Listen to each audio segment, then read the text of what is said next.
Hello students, welcome to my channel. Previous video में हमने semi groups की theorems की थी। अगर आपने वो वीडियोस नहीं देखी हैं तो डिस्क्रिप्शन में प्लेलिस्ट का लिंक गिवन है, आप वहां से देख सकते हैं। नाउ अब हम एग्जांपल्स करेंगे सेमी ग्रुप्स की। Example number 1, let G is equal to AA, BB, AB belongs to real numbers are A plus B not equal to 0। Show करना है कि G हमारा क्या है, सेमिक ग्रुप बना रहा है अंडर मैट्रिक्स मल्टीप्लीकेशन। मैंने आपको पहले ही बताया कि मैट्रिक मल्टीप्लीकेशन हमारा ग्रुप नहीं बनाता है। जो हमने प्रीवियस एग्जांपल्स की थी वो हमेशा क्या बनाता है, सेमी ग्रुप बनाता है। तो ये हम प्रूव करना है हमने।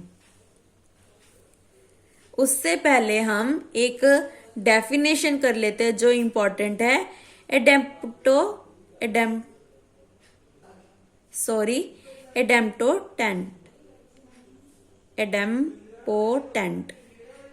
एलिमेंट, ये क्या होता है? An element A of A group या एन एलिमेंट ए जो क्या बना रहा है, सेमी ग्रुप बना रहा है, is said to be idempotent if कब बनाएगा, अगर ए स्क्वायर किसके इक्वल आएगा, ए के।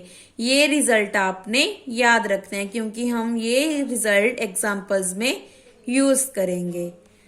नाउ सॉल्यूशंस को स्टार्ट करते हैं। पहले हमने ग्रुप कंसीडर कर लिया जो हमें गिवन है a b b. A b belongs to real numbers और इसका जो एडिशन है वो नॉट इक्वल टू 0 है। लेट कर लिए कि ए बी में किस टाइप के एलिमेंट्स हैं, A1 B1 B1। Similarly B में किस टाइप के हैं, A2 B2 B2। और इन दोनों का प्लस नॉट इक्वल टू 0 है क्योंकि ये हमें क्वेश्चन में गिवन है। Similarly A2 plus B2 not equal to 0। तो हमने क्या किया, पहले तो प्रोडक्ट करके देखा, मतलब कि क्लोजर प्रॉपर्टी लगाई।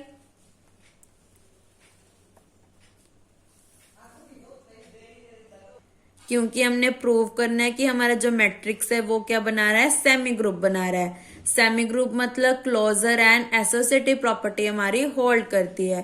क्लोजर का मतलब क्या होता है, वेल डिफाइंड ही होता है। यहाँ पे आप क्लोजर प्रॉपर्टी भी लिख सकते हो।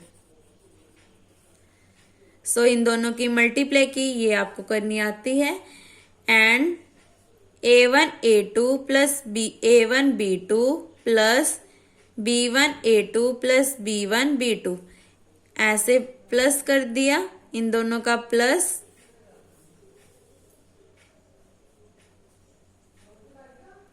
यहाँ पे आप क्या बोल सकते हो, इन दोनों की जो प्रोडक्ट है A1 B1 A2 B2, इसको जब ओपन करोगे तो ये आ जाएगा। ये नॉट इक्वल टू 0 है, ये लिखने की जरूरत नहीं है, सीधा लिखो इन दोनों के प्रोडक्ट नॉट इक्वल टू 0 क्योंकि हमने इस टाइप के लिए हैं। For all for all a b belongs to G. A b क्या बन गया, हमारा यूनिक बन गया।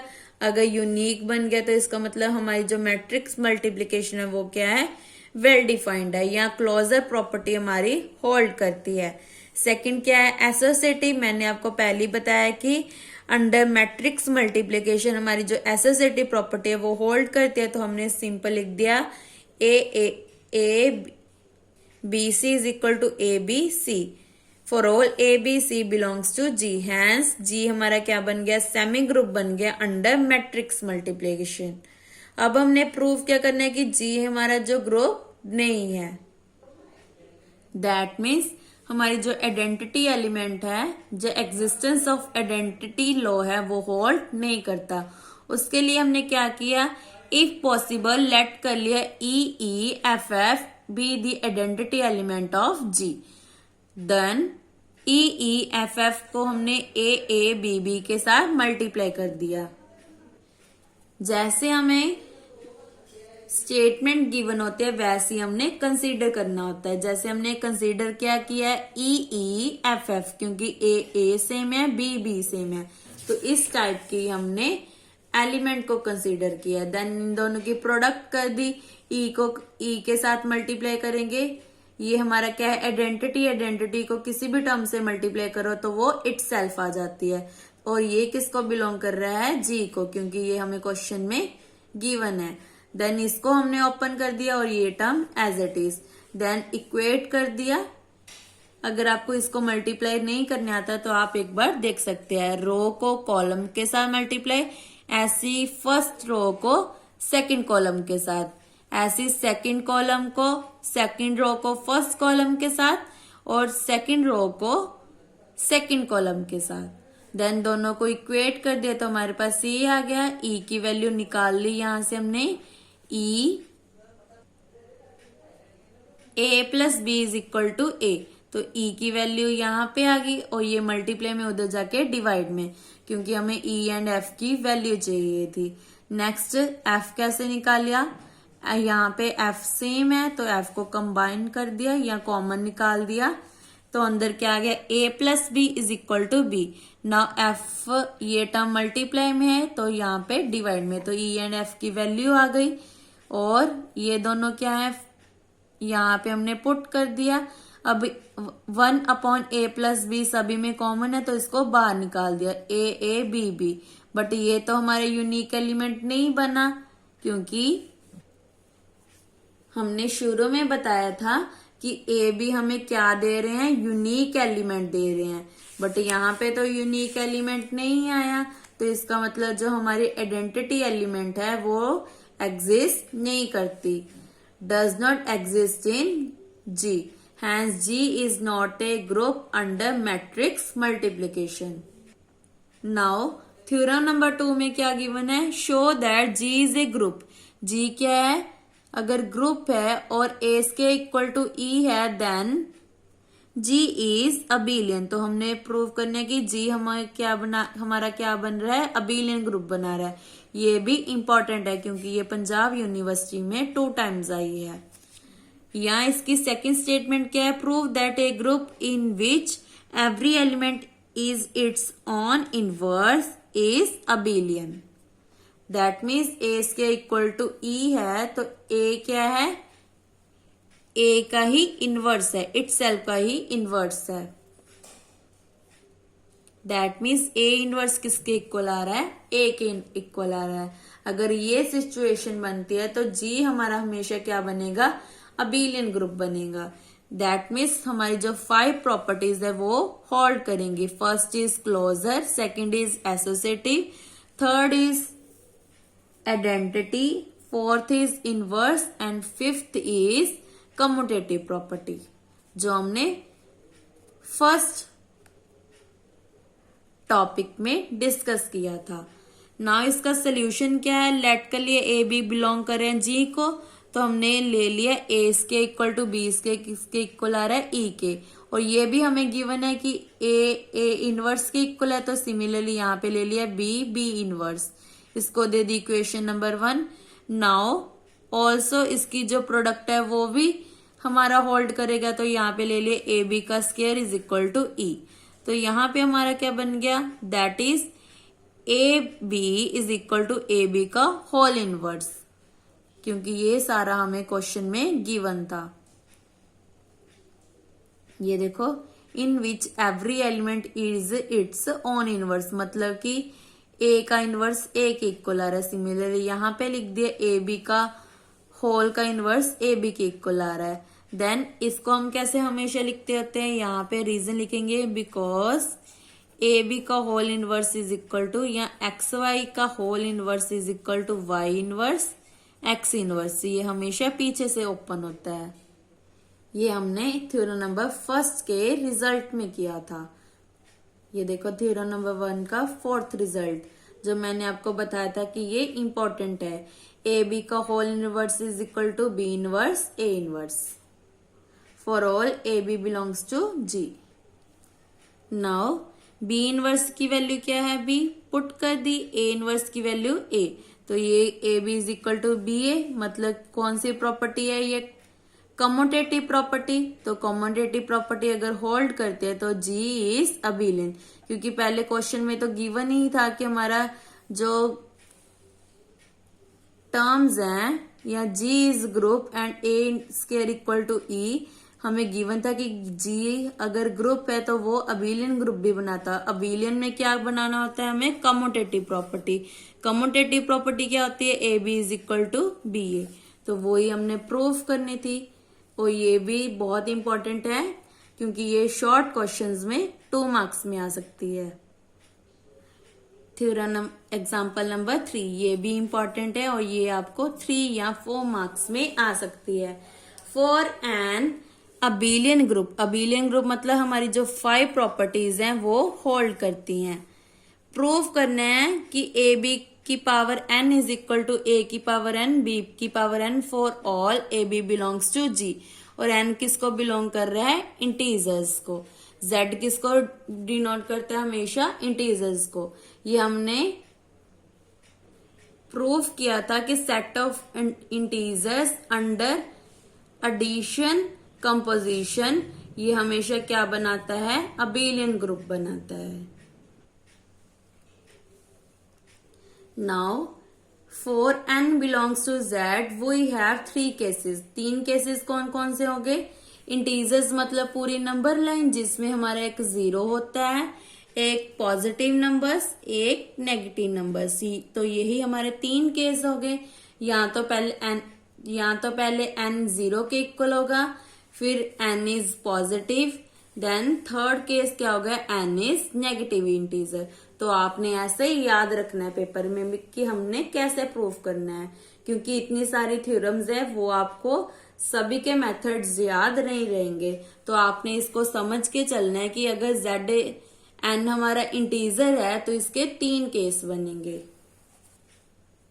तो फर्स्ट केस लेके चलते हैं। पहले हमने लेफ्ट हैंड साइड ली, ए बी की पावर ई, किसी की भी पावर 0 हो वो हमेशा किसके इक्वल होता है, 1 के। ए की पावर 0 हमेशा किसके इक्वल होती है, 1 के। बट यहाँ पे हम क्या कर रहे हैं, मॉडर्न अलजेब्रा कर रहे हैं। तो मॉडर्न अलजेब्रा में क्या होगा, किसी की भी पावर 0 तो वो हमेशा ई के इक्वल आएगी। तो आपने हम हमेशा ये याद रखना है क्योंकि 1 को हम ई कंसीडर करके चलते हैं। नेक्स्ट सेकंड प्रॉपर्टी ले ली, सेकंड राइट हैंड साइड ले ली। राइट हैंड साइड में n को 0 पुट कर दिया, a की power 0 is e, similarly b की पावर 0 इज e। तो किसके इक्वल आ गया, e के। तो दोनों इक्वल आ गई, इसका मतलब हमारा n इक्वल टू 0 के लिए रिजल्ट होल्ड करता है।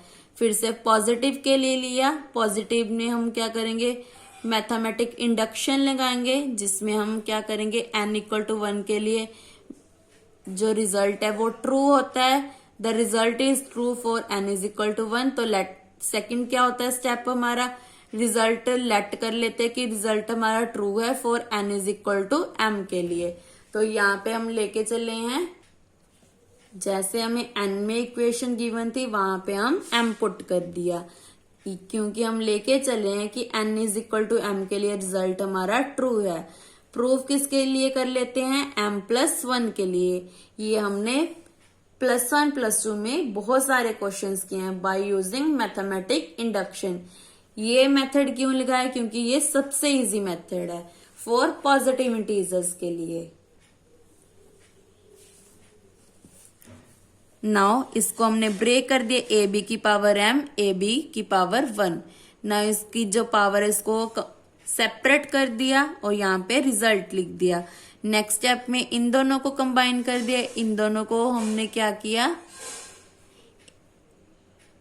यहाँ पे अबिलियन ग्रुप की प्रॉपर्टी लगा दी। अबिलियन क्या होता है, a b is equal to b a. यहाँ पे पावर्स में है तो ए बी की पावर m पहले पीछे थी, पहले आगे थी फिर पीछे आ गई, तो यहाँ पे पुट कर दिया। नेक्स्ट हमने क्या किया, इन दोनों को कंबाइन कर लिया, इन दोनों को कंबाइन कर लिया। तो यहाँ पे बन गया a की पावर m+1, b की पावर m+1। यही हमने लेकर आना था, तो रिजल्ट ट्रू हो गया n is equal to m+1 के लिए। तो बाय मैथमेटिक इंडक्शन n हमारा क्या बन गया, रिजल्ट हमारा ट्रू बन गया फॉर ऑल पॉजिटिव इंटीजर्स के लिए। ऐसे हम केस 3 में करेंगे फॉर नेगेटिव इंटीजर्स के लिए। जैसे हमने n is equal to m लेकर चले थे, वैसे हम यहाँ पे क्या करेंगे, n is equal to minus m लेकर चलेंगे, बट जो हमारा m है वो हमेशा पॉजिटिव इंटीजर होगा। तो फिर से कंसीडर कर लिया ए बी की होल पावर n किसके इक्वल है, माइनस m के, तो यहाँ पे लेकर चले हैं, बट m हमारा क्या पॉजिटिव है, तो m को अंदर रख लिया, -1 बाहर निकाल दिया। फिर उसके बाद सेपरेट कर दिया, और m किसको बिलोंग कर रहा है, हमारा नेचुरल नंबर्स को। यहाँ पे इन्होंने गलत लिखा है, यहाँ पे लिखोगे m बिलोंग्स टू z, क्योंकि ये सेट ऑफ इंटीजर्स को बिलोंग कर रहा है, नेचुरल नंबर्स को बिलोंग नहीं कर रहा है। तो यहाँ पे आपने ठीक कर लेना है, n की जगह z लिख लेना है। नेक्स्ट स्टेप में क्या करेंगे, a की पावर m b की पावर m गिवन है, तो b की पावर m को आगे लिख देंगे, a की पावर m को पीछे लिख देंगे, क्योंकि हमें गिवन है कि g क्या है, अबिलियन है। देन उसके बाद क्या किया, जो ब्रैकेट्स है उसको सेपरेट कर दिया और पावर -1 लिखा दिया। तो इसका मतलब a की पावर -m, b की पावर -m, -m की वैल्यू क्या है, n, तो a की पावर n, b की पावर n। यही हमने प्रूव करना था। तो इसका मतलब हमारे तीनों केसेस में रिजल्ट क्या कर रहा है, होल्ड कर रहा है। हैंस ए बी की power m is equal to a की पावर n, b की power n for every integer n। तो ये बहुत इजी थ्योरम्स थी और वेरी इंपॉर्टेंट थ्योरम थी। तो आपने पेपर में याद कैसे रखना है कि अगर इंटीजर पे बात हो रही है तो फर्स्ट थ्योरम में हम फर्स्ट एग्जांपल में प्रूव किया था कि हमारे जो इंटीजर्स का सेट है वो हमेशा अबिलियन ग्रुप बनाता है, मतलब कि 5 प्रॉपर्टीज हमेशा होल्ड करती है। और इसमें हम कैसे प्रूव करेंगे, 3 केस लेके चलेंगे, 0 के लिए, पॉजिटिव इंटीजर्स के लिए, नेगेटिव के लिए। 0 लेते हो बहुत इजी है, पॉजिटिव एंड नेगेटिव इंटीजर के लिए हम मैथमेटिक इंडक्शन लगाएंगे। यहाँ पे हमने n is equal to m लेकर चल रहे हैं, यहाँ पे हम n is equal to -m लेकर चल रहे हैं। लास्ट में क्या प्रूव कर देंगे, a b की पावर m+1 किसके इक्वल आ जाएगा, a की पावर m+1, b की पावर m+1, तो रिजल्ट ट्रू हो जाएगा। सिमिलरली यहाँ पे क्या करेंगे, a b की होल पावर n लेकर चल रहे हैं, लास्ट में क्या प्रूव कर देने, a की पावर n, b की पावर n। इससे हमारी जो थ्योरम है वो प्रूव हो जाएगी। नाउ एग्जांपल नंबर 4 में क्या गिवन है, for any a, x in a group show करना है कि x की पावर -1 a x की whole power n is equal to x की पावर -1 मीन्स की x इनवर्स a की पावर n x। जो ये रिजल्ट है वो भी आपने एज इट इज याद रखना है, क्योंकि ये बाकी थ्योरम्स में हमने ये रिजल्ट को यूज करना है। जब भी आपको इस टाइप का क्वेश्चन हो तो हमेशा मैथमेटिक इंडक्शन से इस रिजल्ट को प्रूव करना है। तो यहाँ पे लगा दी मैथमेटिक इंडक्शन, तो for n is equal to 1 के लिए रिजल्ट ट्रू है। लेट कर लेंगे कि n is equal to k के लिए रिजल्ट ट्रू है, तो यहाँ पे n की जगह k पुट कर देंगे। यहाँ पे आप n की k की जगह m भी लिख सकते हो, जैसे हमने एग्जाम्पल नंबर 3 में किया था। उसके बाद k+1 के लिए रिजल्ट प्रूव करना होता है, तो यहाँ पे कंसीडर करके चल रहे हैं k+1। लास्ट में क्या प्रूव कर देना, -1 x इनवर्स अंदर की आ जाएगा, क्या आ जाएगा, a की पावर k+1 x। तो इससे हमारा जो रिजल्ट है वो प्रूव हो जाएगा। मेन टारगेट हमारा ये है। तो हमने क्या कर दिया, पहले तो ब्रेक कर दिया, उसके बाद k को अंदर ले आए। k हमेशा याद रखना है किस पे अप्लाई हो रहा है, a पे अप्लाई हो रहा है, और ये वाली टर्म एज इट इज। उसके बाद इन दोनों को कंबाइन कर ले, इस दोनों की वैल्यू क्या आ जाएगी, e को किसी भी टर्म से मल्टीप्लाई करो तो वैल्यू सेम आ जाती है। तो ये x की पावर x इनवर्स a की power k ax as it is. उसके बाद इन दोनों को प्लस कर दिया, क्योंकि बेस सेम है तो पावर्स ऐड हो जाएंगी। यहाँ पे रीजन भी लिख सकते हो, a की पावर m, a की पावर n हमेशा किसके इक्वल होता है, a की पावर m+n की। ये हमने 7 क्लास से करते आ रहे हैं कि अगर बेस सेम है तो पावर्स ऐड हो जाती हैं। तो रिजल्ट ट्रू बन गया n is equal to k plus 1 के लिए। सो बाय इंडक्शन हमारा रिजल्ट क्या है, ट्रू है। The result is true for all positive integers. Now next video में हम एग्जाम्पल नंबर 5 करेंगे। Thank you.